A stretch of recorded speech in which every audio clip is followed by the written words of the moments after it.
ஓம் சாந்தி. பாபாவுடைய இனிமையான மகாவாக்கியம் 24/1/2025. பாபா சொல்கிறாங்க, मीठी बच्चे तुम एक बाप के डायरेक्शन पर चलते चलो तो बाप तुम्हारा रिस्पॉन्सिबल है.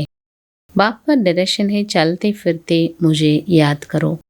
இனிமையான குழந்தைகளே, நீங்கள் ஒரு தந்தையினுடைய வழிப்படி நடந்து கொண்டே இருங்கள். அப்பொழுது பாபா உங்களுக்கு பொறுப்பானவராக முழு பொறுப்பை ஏற்றுக்கொள்கின்றார், ரெஸ்பான்சிபிள் ஆகிறார். பாபாவுடைய டைரக்ஷன் இதுதான், கட்டளைப்படி நடக்கணும். அப்போ பாபாவுடைய கட்டளை என்ன? நடந்தாலும் சுற்றினாலும் என்னை நினைவு செய்யுங்கள். என்ன செய்தாலும் நம்ம நினைவு செய்கிறது ரொம்ப அவசியமானது. ஜோ அச்சே குணவான் பச்சே உன்கி முக்கிய நிஷானி கியா ஹோங்கி? பாபா கேள்வி கேட்குறார். யார் நல்ல குணவான் குழந்தையோ அவங்களோட முக்கியமான அடையாளம் என்னவாக இருக்கும்? பதில், காட்டோं को फूल भरने की अच्छी सेवा करेंगे. அவங்க முட்களை மலராக்கக்கூடிய நல்ல சேவா பண்ணுவாங்க. கிசி को भी कांटा नहीं लगाएंगे. எந்த ஒருவருக்கும் அவங்க ஒரு பொழுதும் முள்ளால் குத்த மாட்டாங்க, எந்த ஒருவரையும். कभी भी आपस में लड़ेंगे नहीं. ஒருத்தர் மற்றவங்களோட சண்டையிட மாட்டாங்க. கிசி को भी दुख नहीं देंगे. எந்த ஒருவருக்கும் துக்கம் கொடுக்க மாட்டாங்க. துக்கு தேனா பி காண்டா லகான. துக்கம் கொடுக்கறது அப்படின்னாலே முள்ளு குத்துறது. துக்கம் கொடுக்கறதுன்றது முள்ளு கொடுத்துறது. இன்னைக்கு பாடல் இந்த நேரம் சென்று கொண்டிருக்கிறது. மீட்டி மீட்டி சீக்கிரத்தை ரோஹானி பச்சன் நம்பர் और புருஷார்த்தம் से गीत का अर्थ समझाए. இந்த பாடலோட அர்த்தம் என்ன? இந்த நேரம் சென்று கொண்டு இருக்குது, அதான உண்மை. டைம் ஓடிட்டே இருக்குது. ஒன்று பிறகு ஆஹா இதை செஞ்சுருக்கலாம் அதை செஞ்சுருக்கலாம்னா ஒன்றும் முடியாது இல்லையா? அப்போது இந்த பாடலோட அர்த்தம் பாருங்கள். இனிமேலும் இனிமையான குழந்தைகள், நீங்கள் ஒரு சீக்கிரமான முயற்சி அனுசாரமாக அதனோட அர்த்தம் புரிஞ்சிட்டீங்க. நம்பர் வார்னு ஏன் சொல்கிறோம்? क्योंकि कोई तो फर्स्ट ग्रेड में समझते. சில பேர் நல்லா முதல் தரமாக புரிஞ்சிருக்காங்க, சிலர் வந்து செகண்ட் கிரேட், சிலர் வந்து தேர்ட் கிரேட். சமஜ் பி ஹரேக்கே அப்படி அப்படி புரிஞ்சுக்கிறது கூட அவரவர் அவருடைய இதில் தான். நிச்சய புத்தி கூட ஒவ்வொருவருக்கும் அவரவர் ரீதியில் தான் இருக்குது. बाप तो समझाते रहते हैं, ऐसा ही हमेशा समझो कि श्री बाबा इन द्वारा डायरेक्शन देते. பாபா அதனால தான் புரிய வச்சுட்டே இருக்கிறார். எப்போவுமே நீங்கள் இதை வந்து புரிஞ்சுக்கோங்க. என்ன புரிஞ்சுக்கணும்? சிவபாபா இவர் மூலமாக டைரக்ஷன் கொடுக்குறாரு. பிரம்மா மூலமாகத்தான் எனக்கு இந்த டைரக்ஷன் பாபா கொடுத்துட்ருக்குறாங்க. இவர் மூலமாக தான் எனக்கு கிடைக்கும். இவர் தவிர பாபா வேறு யாரையும் மீடியமாக எடுக்கலை. சிவபாபா தான் டைரக்ஷன் கொடுக்குறாரு த்ரூ பிரம்மா. நீங்கள் அரைக்கல்பமாக அசுர வழிப்படி நடந்துட்டீங்க. பாபா சொல்கிறாங்க, இப்போ நிச்சயப்படுத்துங்க, நான் ஈஸ்வரிய டைரக்ஷன் படி நடக்க வேண்டும். அப்பொழுது படகானது கரை சேர்ந்துவிடும். பாபா என்ன சொல்கிறாங்களோ அதன்படி கேட்டு நடந்துட்டோனாலே படகு கரை சேர்ந்துடும். வேறு ஒன்றுமே இல்லையே. அண்ணா முடி நடந்து போயிட்டே இருக்கணுங்கிறார் பாபா. அகர் ஈஸ்வர் டைரக்ஷன் நான் சமஜ், ஈஸ்வரனுடைய கட்டளை அப்படின்னு புரிஞ்சுக்கலன்னா என்னாகும்? மனுஷக்கா டைரக்ஷன் சமஜா தோ மூஞ்ச் படை. இது பாபா தான் சொல்கிறார் பிரம்மா மூலமாக அப்படின்னு புரிஞ்சுக்கல அப்படின்னா என்ன ஆகும்? மனுஷன் நினைக்கிறாங்க, இவங்க சொல்கிறாங்க இவங்க சொல்கிறாங்க நினைக்கிறாங்க. அப்போ என்ன? குழப்பத்தில் வந்துடும். பாப் காத்தே மேரே டைரக்ஷன் செல்லே கேலியே மே ரெஸ்பான்சிபிள் ஹூனா. பாபா சொல்கிறாங்க, என்னோட கட்டளைப்படி நீங்கள் நடந்துட்டிங்கன்னா நான் பொறுப்படுத்துருவேன்னு. பாபா அடிக்கடி தான் நான் உட்காந்துருக்கேன்னு, நீங்கள் உன்னுடைய சேவையை செய்துட்டு போயிட்டே இருப்பா, நான் பார்த்துக்கிறேன் சொல்கிறார்ல பாபா. மே ஹூனா அப்படின்னு நான் இருக்கிறேன். நான் என்ன டைரக்ஷன் கொடுக்குறேன்னு அதுபடி நான் பொறுப்பு நான் ஏற்றுக்கொள்கிறேன். அவர் சொல்கிறபடி நம்ம நடந்துட்டோன்னா பாபா பொறுப்பு, நம்ம அதில் பொறுப்பு கிடையாது. அதுபடி நடக்கிறது மட்டும்தான் நமக்கு பொறுப்பு இல்லையா? बाप तो है ही हाईएस्ट अथॉरिटी और फिर ये प्रजापिता ब्रह्मा भी हाईएस्ट अथॉरिटी ठहरे. शिव बाबा हाईएस्ट अथॉरिटी, सर्वशक्तिवान. ब्रह्मा यार मास्टर सर्वशक्तिवान. Prajapita Brahma highest authority. ये दादा है सबसे बड़ी अथॉरिटी. இந்த பிரம்மா யார்? பெரிய அத்தாரிட்டி, பெரிய பவர் இவர். சிவர் பிரஜாபிதா பிரம்மா இருவரும் இருக்கிறாங்க. சிவன் பிரஜாபிதா பிரம்மா. ஆத்மை शिव बाबा के बच्चे और फिर साकार में हम भाई बहन सब है. நம்மெல்லாம் யார்? சிவபாபாவுடைய குழந்தைகள், பிறகு சாக்காரத்தில் சகோதரன் சகோதரி. பிரஜாபிதா பிரம்மோட குழந்தைகள். ஏஹே சப்கா கிரேட் கிரேட் கிராண்ட் ஃபாதர். பிரம்ம பாபா யார்? எல்லாருக்கும் கிரேட் கிரேட் கிராண்ட் ஃபாதர், தாத்தா. தாத்தாக்கெல்லாம் தாத்தா. அப்போ எவ்வளோ அனுபவங்கள் இருக்கும். ऐसे हाईएस्ट अथॉरिटी के लिए हमको மக்கான் சாயே, இப்படிப்பட்ட ஒரு ஹையஸ்ட் அத்தாரிட்டி நம்ம கூட இருக்கார். இப்போ அவருக்கு எல்லா இதுவும் நம்ம செய்து கொடுக்கணும். ஆனால் அவர் பாருங்கள் எவ்வளோ சிம்பிளாக குடியில் இருக்கிற ऐसे तुम लिखो को देखो बुद्धि में कुछ आता है। शिव बाबा और प्रजापिता ब्रह्मा, आत्मा को बाप और सब मनुष्य मात्र का बाप। शिव बाबा प्रजापिता ब्रह्मा 2 பேரும் எடுத்துகிட்டு பாருங்கள். இவர் ஆத்மாக்கு அப்பா, அவர் சாக்காரத்தில் அலௌகிக ஃபாதர் இல்லை, மனித குலத்துக்கு தந்தை இல்லையா? அதனால் பிரஜா பிதா பிரம்மான்னு சொல். இவ்வளோ பிரஜைகள் மனித குலம் உருவாகுதுன்னா அதுக்கு ஆதாரம் யார்? பிரம்மா மூலமாகத்தான் மனித குலமானது அதனால தான் பிரம்மான்னு சொல்கிறோம். படைத்தல் காரியம் செய்கிறாரு. பாயிண்ட் बहुत अच्छी समझान. இந்த பாயிண்ட் தான் நல்லா புரிய வைக்கணும். த்ரூ பிரம்மா தான் நாலேஜ் கிடைக்குது, அது மூலமாக நம்ம பிராப்தி அடைகிறோம். அதுக்கப்புறம் உலகத்தோட ஸ்தாபனை என்னது? த்ரூ பிரம்மா. ராதே கிருஷ்ணாக்கு அப்புறம் அப்படியே வம்சாவளி வந்துடுதில்ல. ஏன் புது உலக ஸ்தாபனை பாபா மூலம் நடக்கிறனால தான் பிரம்மான்னு சொல்கிறோம். இந்த பாயிண்ட் நல்ல விதமாக நீங்கள் என்ன பண்ணணும்? புரிய வைக்கணும். परंतु बच्चे पूरी दिन समझाते नहीं, भूल जाते, ज्ञान के महरूड चढ़ जाते. பாபா சொல்கிறாங்க, இது முழுமையாக குழந்தைகளே புரிஞ்சுக்கிறது இல்லை, புரிய வைக்கிறது இல்லை, மறந்துடுறீங்கன்ட்டார் பாபா. அந்த ஞானத்தோட அந்த நஷா இதாகணும் இல்லை, அது இல்லை. जैसे कि बाप दादा पर भी जीत पा लेते, ये दादा का थे, मेरी बल ना सुनो, हमेशा समझो, शिव बाबा समझाते, उनकी मत पर चलो. பாப் தாதா சொல்கிறாங்க அப்படின்னு புரிஞ்சுக்கணும்ல. நிறைய நேரம் என்ன நினைக்கிறாங்க, இது பிரம்மா சொல்கிறாரோ, இந்த சாக்கார மனிதன் தானே தாதா தான் சொல்கிறாரு. பாபா சொல்கிற என்னோடதை நீங்கள் நினைக்காதீங்க. எப்பொழுதுமே புரிஞ்சுக்கோங்க, சிவபாபா தான் புரிய வைக்கிறாரு. அவருடைய வழிப்படி நடங்க. டைரக்ட் ஈஸ்வர் வழி சொல்கிறார், இது செய்யுங்க, ரெஸ்பான்சிபிள் நான் எடுத்துக்கிறேங்கிறார். நான் பொறுப்பு எடுத்துக்கிறேன், ஈஸ்வரிய வழிப்படி நடங்க. மற்றபடி பிரம்மா ஈஸ்வரன் கிடையாது, இவர் மூலமாக சொல்கிறார். ஈஸ்வர் தான் உங்களுக்கு படிப்பிக்கிறார். எப்பொழுதுமே டைரக்ஷன் ஈஸ்வரன் எனக்கு கொடுக்குறாரு. யார் டைரக்ஷன் கொடுக்குறாங்க? शिव बाबा प्रजापिता ब्रह्मा மூலமாக. லக்ஷ்மி நாராயண் பி பாரத்கே மனுஷ்ய थे ना. இந்த லக்ஷ்மி நாராயண் கூட யார்? ராஜா ராணி தான். ஆனால் பாரதத்தினுடைய தேவி தேவதை அவங்களும் மனுஷங்க தான். चलते फिरते बाप को याद नहीं करेंगे तो पापों का बोझा कैसे उतरेगा. முக்கியமான டைரக்ஷனே இதுதான். நடந்தாலும் சுற்றினாலும் பாபா நினைவு செய்யணும். நினைவு செய்யலைன்னா பாவத்தோட சுமை எப்படி நீங்கும்? அரை கல்பத்தினோட சுமை இருக்குது. இதில் ரொம்ப நீங்கள் மேனத் பண்ணணும். தன் ஆத்மான்னு புரிஞ்சுக்கோங்க, தந்தை நினைவு செய்யுங்க. பல் பாபாக்கோ போத் பச்சை லிக் பேஜ்தே. நிறைய குழந்தை என்ன பண்ணுறாங்க, எழுதுறாங்க, எழுதி அனுப்புகிறாங்க. இத்தனா சமயம் யாद में रहा परंतु याद नहीं रहता. பாபா நான் 1 மணி நேரம் நினைவு செய்கிறேன், 2 மணி நேரம் யோகா பண்ணுறேன், எழுதி அனுப்புகிறாங்க. ஆனாலும் நினைவை தக்க வைக்க முடியல, அந்த எனர்ஜி எடுத்துக்க முடியல ஆத்மாவில். சார்ட்கோ சமஜ்தே சார்ட் என்ன எழுதணுன்னே தெரியல. பாபா बेहद का बाप है, पतित पावन है तो खुशी में रहना चाहिए. எல்லையற்ற அப்பா, पतित पावन खुशिயில் இருக்கணும் இல்லையா? ऐसे नहीं हम तो शिव बाबा के हैं ना, ऐसे भी बहुत है समझते हम तो बाबा के ही, लेकिन याद बिल्कुल करते ही नहीं है. நிறைய பேர் இப்படி நினைக்கிறாங்க. இப்படி செய்யவே கூடாது.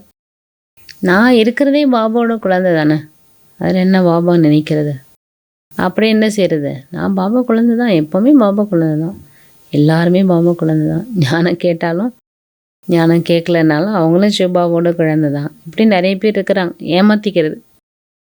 உட்காந்து யோகா ப்ராக்டிஸ் பண்ணுறதில்ல, பாபாவோட சக்தி எடுத்துக்கிறதில்ல, அப்படி தன்னைத்தானே புரிஞ்சிக்காமல் இருக்கிறது. நான் பாபாவோட குழந்தையாக தானே இருக்கிறேன் அப்படின்னு யோகாவே பண்ணுறதில்ல, நினைவு செய்கிறதில்ல. நினைவு செய்யலைன்னா பாபா கேட்குறாங்க, எப்படி உங்களோட நம்பர் முன்னாடி வரும்? பிறகு நீங்கள் யோகா பண்ணால் தான் மற்றவங்களோட புரிய வைக்க முடியும். புரிய வைக்கிறதுக்கு நல்ல முதல் தரமான புத்தி வேணும், அதுக்கு யோகா அவசியம் இல்லையா? हम तो भारत की महिमा करते, नई दुनिया में आदि सनातन दे देदा ராஜ்யத்தா. நம்ம பாரதத்தினுடைய மகிமை பாடுறோம். புது உலகத்தில் ஆதி சனாதன தேவி தேவதா தர்மம் ராஜ்யம் இருந்தது. இப்போ பழைய உலகம் அயனேஜ், இது துக்கதாம், அது சுகதாமம். அவங்க சொல்கிறாங்க, நல்ல குணவான் குழந்தைகள் முள்ள மலராக்கக்கூடிய சேவா பண்ணும். எந்த ஒருவரையும் அவங்க முள்ளு மாதிரி குத்த மாட்டாங்க, எந்த ஒருவருக்கும் துக்கம் கொடுக்க மாட்டாங்க. ஒரு பொழுதும் ஒருத்தர் மற்றவங்களோட சண்டை போடுறது இல்லையா, இந்த மாதிரியான பழக்கங்கள்லாம் இருக்காது. அப்போ சொல்கிறாங்க, நீங்கள் நாலேஜை கூட என்ன பண்ணணும், ரொம்ப அக்யூரேட்டாக புரிய வைக்கணும். இது ஒன்றும் யாரையும் இன்சல்ட் பண்ணுறதுக்கான விஷயம் கிடையாது. சிவ ஜெயந்தி கூட வருது. நீங்கள் பட விளக்கம் என்ன பண்ணுங்கள், நல்லா சொல்லி எல்லாருக்கும் புரிய வைங்க. छोटी छोटी प्रदर्शन पर भी समझा सकते हो, சின்ன சின்ன பட விளக்கங்கள் கூட வச்சு என்ன பண்ணுங்க, நல்லா புரிய வைங்க. तुम बच्चों को वंडर लगता होगा, आधा कल भक्ति चलती है, ज्ञान रिंजक भी नहीं है. உங்களுக்கு இதை கேட்டாலே அதிசயமாக இருக்குங்கிற பாபா. குழந்தைங்களுக்கு ரொம்ப ஒண்டராக இருக்குது. அரைக்கல்பம் பக்தி நடந்தது, ஒரு துளி கூட இல்லை ஞானம் கிடையாது. ஞானம் எப்போ நமக்கு கிடைக்குது, சிவபாபா வந்து புரிய வச்சோன்னா ஞானம் வருது. பாபா மூலமாக தான் நம்ம தெரிஞ்சிக்க வேண்டியிருக்கு. அது வரைக்கும் என்ன செய்கிறோம், பக்தி இதில் சுற்றிக்கிட்டே இருக்கும். பாபா எப்படி वंडरफुल्ला சொல்கிறார் பாருங்க. அப்படியே बाप कितना अनकॉमन है, इसलिए काउंटे में कोई निकलते. பாபா வந்து இந்த நாலேஜ் கொடுக்குறாங்க, இவ்வளோ பெரிய ஒரு இது நடந்துட்டுருக்குன்னா இது வந்து ஒரு காமனான விஷயம் கிடையாது. அதனால தான் எல்லாரும் உட்காந்து ஞானம் கேட்குறதில்ல, புரியுறதும் இல்லை. ஓடியில் சில குழந்தைகள் தான் வெளிவர்றாங்க. वो टीचर्स ऐसे थोड़े खाएंगे, ये तो खाते हैं. மேஹி பாப் டீச்சர் குருகும். உலகத்தில் டீச்சர் இருக்காங்க, அவங்க இதெல்லாம் சொல்ல மாட்டாங்க. இங்கே பாபா என்ன சொல்கிறார், நானே அப்பா, நானே டீச்சர், நானே சத்குருவாக இருக்கேன். மனுஷங்க இதை கேட்டோன்னு அதிசயம் ஆயிடுறாங்க. எப்படி அது, பாரத்கோ மதர் கண்ட்ரி காத்தே ஹே, क्योंकि அம்பா கா நாம் बहुत வாலா. ஏன்னா அம்பா இந்த பேர் ரொம்ப ஃபேமஸான. அம்பாக்கே மேலவே बहुत लगते. அம்பாவோட மேலா நடக்குது இல்லையா. அம்பாஜி கோயில் சொல்கிறாங்கல்ல, அம்பா மீட்டா அக்ஷர். அம்பான்னா தாய். சொட்டி பச்சி மீ மா கோ பியார் கர்த்தே. சின்ன குழந்தைய கூட பாருங்கள், அம்மானா ரொம்ப பிடிக்கும். அம்மா பார்த்தோன்னே என்ன ஆகிடும், ஓடி போய் அம்மா பிடிச்சிக்கும். ஏன்னா அம்மா தான் அதுக்கு வளர்ப்பு கொடுக்குறாங்க, அதுக்கு சாப்பாடு கொடுக்குறாங்க, வளர்க்குறாங்க, பாலனை செய்கிறாங்க. அப்போ அம்பாக்கா பாபா பி. அப்போ அம்பா இருக்காங்கன்னா அவங்களுக்கு அப்பா இருக்கணும்ல. இது சச்சி, ये तो बच्ची अडेप्टेड है, तो पति तो है नहीं, ये नई बात है ना. அந்த அம்பாக்கும் தந்தை இருக்கிறார். இந்த குழந்தை அடாப்டட், தத்தெடுக்கப்பட்டது. பதி ஏ பதி கிடையாது.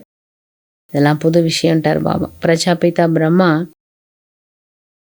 என்ன செய்கிற, எல்லாரையும் அடாப்ட் பண்ணுறார். ये सभी बातें बापी आकर तुम बच्चों को समझाते. எல்லா விஷயங்களும் பாபா வந்து குழந்தைங்களுக்கு புரிய வைக்கிறார். अच्छा बाबा धारणिक सुना, एक बाप की याद से मोस्ट लवली बनना है. ஒரு தந்தையோட நினைவு மூலமாக ரொம்ப ரொம்ப அன்பானவராக, ரொம்ப லவ்லி ஆகிடணும். நடந்தாலும் சுற்றினாலும் கர்மா செய்து கொண்டே நினைவில் இருக்கக்கூடிய பயிற்சி செய்யுங்க. பாபா நினைவு மற்றும் குஷி அது எப்படி இருக்கணும், அப்படி மலர்ந்து மகிழ்ச்சியாக இருக்கணுங்கிற புன்சிரித்த முகத்தோடு இருக்கணும். இரண்டாவது, ஒவ்வொரு அடியிலும் ஈஸ்வரிய டைரக்ஷன் படி நடந்து ஒவ்வொரு காரியமும் செய்ய வேண்டும். தன்னுடைய தேக அபிமானத்தினுடைய நஷா காட்டக்கூடாது. தேக அபிமானத்தினுடைய நஷா இருக்கக்கூடாது. எந்த ஒரு தலைகீழான காரியமும் செய்யக்கூடாது. குழப்பத்தில் வரக்கூடாது. பாபா வரதானம் கொடுக்குற. साधारण कर्म करते भी ऊंची स्थिति में स्थित रहने वाले सदा डबल लाइट बाबा. சாதாரண கர்மா செய்தாலும் கூட உயர்ந்த ஸ்திதியில் நிலைத்திருக்கணும். கர்மா சாதாரணமாக இருக்கலாம், அந்த ஸ்திதி உயர்ந்ததாக இருக்கக்கூடிய சதா டபுள் லைட் ஆகும். எப்படி பாபா சாதாரண சரீரத்தில் வராரு, சரீரத்தை எடுத்திருக்காரு. ஆனால் எப்படி எல்லா ஆத்மாக்களும் பேசுகிறாங்க இல்லையா, அந்த மாதிரி தான் பாபாவும் பேசுகிறார். நீங்கள் எப்படி பேசுகிறீங்களோ அப்படி தான் நானும் பேசுகிறேன், அப்படி தான் நானும் நடக்கிறேன். ஆனால் கர்மா எப்படிப்பட்டதாக இருக்கு, உயர்ந்ததாக இருக்குது. ஸ்திதி உயர்ந்த பார்க்கும்போது சாதாரணமாக தெரியுது, ஆனால் ஸ்திதி பாருங்கள் இவ்வளோ உயர்ந்ததாக இருக்குது. ऐसी आप बच्चों की स्थिति सदा ऊंची. அப்போ அந்த மாதிரி உங்களோட ஸ்திதி கூட உயர்ந்ததாக இருக்கணும். டபுள் லைட் ஆகி உயர்ந்த ஸ்திதியில் நிலைத்திருந்து எந்த ஒரு சாதாரண கர்மாவும் செய். சதா இந்த ஸ்மிருதி இருக்கணும். நான் அவதரித்து நான் இதுக்காகவே அவதாரம் எடுத்து அவதாரம் ஆகி சிரேஷ்ட கர்மா செய்வதற்காக வந்திருக்கிறேன். तो சாதாரண கர்ம அலௌகிக கர்மே பதில் जाएंगे. நம்ம செய்கிற சாதாரண கர்மாவாக இருக்கும், ஆனால் அது அலௌகிக கர்மாவாக மாறிவிடும். ஸ்லோகன். आत्मिक दृष्टि वृत्ति का अभ्यास करने वाले पवित्रता को सहज धारण कर सकते. ஆத்மீக திருஷ்டி விரத்தியினுடைய அபியாசம் செய்யக்கூடியவங்க பவித்திரத்தாவை சகஜமாக தாரணை செய்ய முடியும். अपनी शक्तिशाली मनसा द्वारा सकाश देने की सेवा. தன்னுடைய சக்திசாலியான மனநிலை மூலமாக சகாஷ் கொடுக்கக்கூடிய சேவா பண்ணும். ஜித்தனா ஸ்வயம்க்கு மனசா சேவா பிஸி இருக்கு, எந்த அளவுக்கு மனசா சேவையில் மனதை பிஸியாக வச்சுக்கிறோம் அந்த அளவுக்கு சகஜமாக மாயா ஜீத் ஆயிடலாம். சிर्फ स्वयं के प्रति भावुक नहीं बनो. தனக்காக மட்டும் என்ன செய்யக்கூடாது, நான் நல்லது நினைக்கிறேன், நல்லதாக எல்லாம் பண்ணுறேன்னு சொல்லக்கூடாது. மற்றவங்களுக்காக சுபாவனா பண்ணும். சுப விருப்பங்கள் செய்கிறது மூலமாக பரிவர்த்தன் செய்யக்கூடிய அந்த மாற்றம் செய்யக்கூடிய ஒரு சேவா நீங்கள் பண்ண முடியும். மற்றவங்களுக்காக என்ன பண்ணணும், சுப பாவனா சுப விருப்பங்கள் செய்யணும். அதன் மூலமாக பரிவர்த்தி மாற்றம் செய்யக்கூடிய சேவா பண்ணுங்க. பாவனா மற்றும் ஞானம், ஸ்னேகம் மற்றும் யோகா இரண்டுக்குமான சமநிலைன்றது இருக்கணும். பாவனா இருக்கணும், அதாவது நம்ம சகாஷ் கொடுக்குறோம் யோகா பண்ணுறோம் அப்படின்னா எப்போவுமே எல்லாம் சரியாயிடும் எல்லாம் ஆகிடும் அந்த மாதிரி ஒரு பாவனை மாத்திரம் இருக்கக்கூடாது. நாலேஜோடு இருக்கணும், புரிதலோடு அந்த பாவனை ஆகி. அதான் பாபா பாவனையும் இருக்கணும், ஞானமும் இருக்கணுன்ற, ஸ்னேகமும் இருக்கணும், அன்பும் இருக்கணும், யோகாவும் பண்ணணும். ரெண்டுமே வேணும், சமநிலை வேணும். கல்யாண்காரித்தோ பனியும் பேகத்துக்கு விஷய கல்யாண்காரி நன்மை செய்யக்கூடியவங்களா ஆயிட்டீங்க. ஆனால் இப்போ எல்லையற்ற விஷய கல்யாணக்காரி ஆகுங்க. எல்லையற்ற உலகத்துக்கு நன்மை செய்யக்கூடியவங்களா. அச்சா. ஓம் சாந்தி.